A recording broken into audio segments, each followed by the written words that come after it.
நேற்று நள்ளிரவுக்கு பிறகு அங்கே வந்து ஒரு எண்ணூரில் டிவி பெரிய குப்பம்னு ஒரு இடம், அந்த டிவி பெரிய குப்பம் சின்ன குப்பம்னு 2 சின்ன கடலோர கிராமங்கள், அதை ஒட்டி இருக்கிற ஒரு பெரிய நிறுவனத்திலிருந்து அம்மோனியம் கேஸ் லீக் ஆயிருக்கு.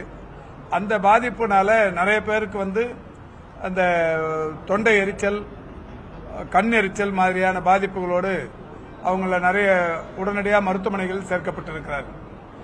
நம்முடைய துறைக்கு தெரிந்தவுடனே 16 108 ஆம்புலன்ஸ்கள் அங்கிருந்து அனுப்பப்பட்டு பாதிப்புக்குள்ளானவர்களை கொண்டு வந்து மருத்துவமனைகளில் சேர்த்திருக்கிறார்கள். ஸ்டான்லி மருத்துவமனையில் ஒரே குடும்பத்தைச் சேர்ந்த 6 பேர் சேர்க்கப்பட்டிருக்கிறார்கள். ஒரு வயது முதிர்ந்த தாய், அவருடைய மகன், மருமகள், 3 குழந்தைகள் என்கின்ற வகையில் 6 பேர் அந்த மருத்துவமனையில் இருந்தார்கள்.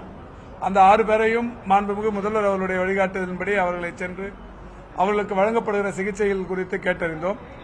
தொடர்ந்து பல்வேறு இடங்களிலிருந்து ஆம்புலன்ஸ்களின் வாயிலாக ஆகாஷ் மருத்துவமனை, திருவொற்றியூரில் இருக்கிற ஆகாஷ் மருத்துவமனைக்கு 36 பேர் அழைத்து வரப்பட்டதாக சொல்லப்பட்டது. உடனடியாக அங்கேயும் சென்று அவர்களையும் ஒவ்வொருவரையும் தனித்தனியே விசாரித்தோம்.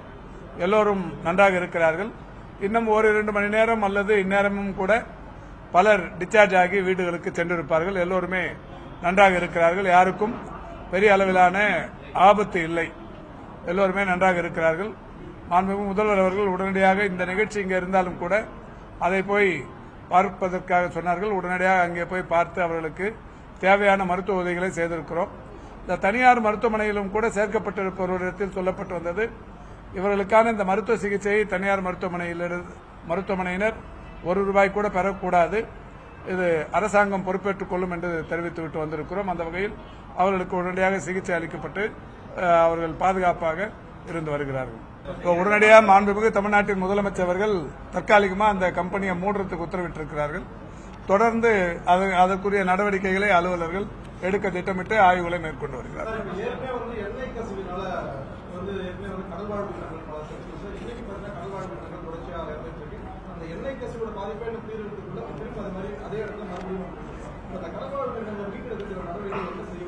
இல்ல, அதுதாங்க இப்ப அந்த நிறுவனம் அந்த பைப் மூலமா அந்த வாயு, அந்த அம்மோனியம் கேஸ் வரும்போது லீக் ஆகுதுன்னு சொன்னா, ஒன்று அந்த பைப் வந்து மெயின்டைன் பண்றதுல குறைபாடு இருக்கணும், இந்த பழைய பைப்பா இருந்திருக்கணும். இதெல்லாம் ஆய்வு பண்றது தான் அந்த கம்பெனி தற்காலிகமாக மூடுறதுக்கு மாண்புமிகு முதல்வர் உத்தரவிட்டு ஆய்வுகளை மேற்கொள்ள சொல்லியிருக்கிறார். அந்த ஆய்வுகளின் இறுதியில் மேல் நடவடிக்கைகள் என்னவாக இருக்கும் என்பது தெரிய வரும். என்னமா ஒன்றும் இல்லைங்க, இன்னைக்கு நாங்கள் தான் போய் பார்த்தோம். 42 பேருமே நல்லா இருக்கிறாங்க. ஒரு நெஞ்செரிச்சல், கண்ணெரிச்சல், இமிடியேட்டா எல்லாருமே நலமாகி போயிட்டாங்க. வாழறதுக்கே தகுதி இல்லைன்னு இமிடியேட்டா நம்ம போய் ஒரு பதட்டத்தை நாமளே உருவாக்கிட வேணாம். நல்லா இருக்கிறாங்க, மக்கள் சொல்றதில்ல. இப்ப நான் தான் போய் ஹாஸ்பிட்டல்ல பார்த்துட்டு வந்தேன், நீங்களும் வேணா போய் பார்த்துட்டு வாங்க. அதனால வாழறதுக்கு தகுதியே இல்லைன்னு நம்ம எடுத்த உடனே போய் நாமளே ஒரு தகுதியற்ற இடமா எதையும் ஆக்கிட வேணாம். 42 பேருங்க, 36 பேர் ஆகாஷ்லயும், 6 பேர் ஸ்டான்லிலையும். இவங்களும் கூட இந்நேரம் போயிட்டு இருப்பாங்க, வீடுகளுக்கு போயிருப்பாங்க. இதுலயும் கூட அரசின் சார்பில் உடனடியாக முதல்வர் அவர்களுடைய வழிகாட்டுதலின்படி ஒரு 3 அதாவது இந்த நுரையீரல் மருத்துவர்கள் ஒரு 3 பேரும், 3 பொது மருத்துவர்களையும் வச்சு ஒரு பெரிய மருத்துவ முகாம் நடத்திட்டு இருக்கிறோம். காலையிலிருந்து அங்க ஒரு மருத்துவ முகாம் போயிட்டு இருக்கு, ஒரு மாநகராட்சி பள்ளியில் நடத்திட்டு இருக்கிறோம். அந்த பகுதி மக்கள் வந்து அந்த மருத்துவ முகாமில் வந்து பயன்பட்டுக் கொண்டிருக்கிறார்கள். இல்ல, அது வந்து மாசு கட்டுப்பாட்டு வாரியம், கடல்சார் அந்த அவங்களோட இது இருக்கு, ஒன்றிய அரசாங்கத்தது, அவங்க எல்லாம் சேர்ந்து முடிவு பண்ணுவாங்க. அதுக்கப்புறம் என்ன முடிவு எடுக்கிறதுங்கிறது பண்ணுவாங்க. பசுமை தீர்ப்பாயம் என்னமா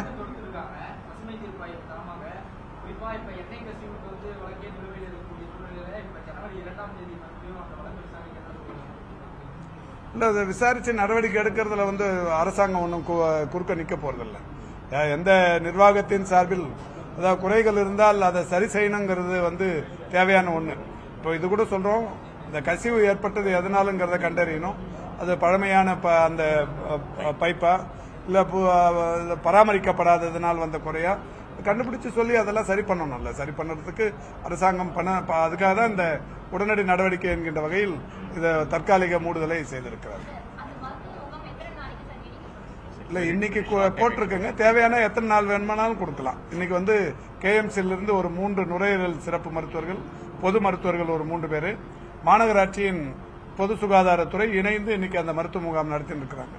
தேவையான எத்தனை நாள் வேணாலும் கூட நீடிக்கலாம்.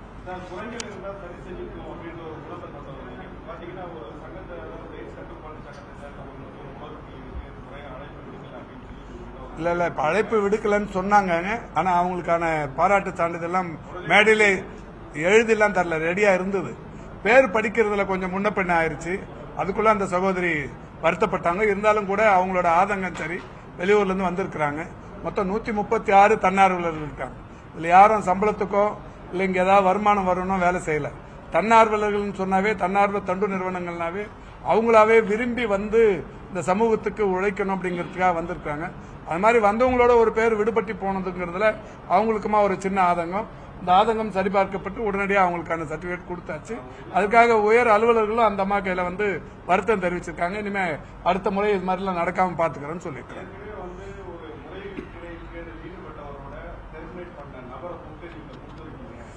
இல்ல இப்ப மனு கொடுத்திருக்கிறாங்க. அதாவது தனிப்பட்ட உங்க பேர்ல ஒரு புகார் சொல்றத வந்து அதிகாரிகள் தான் ஆய்வு பண்ணணும். ஒரு புகார் சொல்லியிருக்கிறாங்க, ஆய்வு பண்றதுக்கு செக்ரட்டரியும் சொல்லியிருக்கிறாரு. அந்த பெட்டிஷன் அவர் கையில கொடுத்திருக்கு, ஆய்வு பண்ண போறாங்க.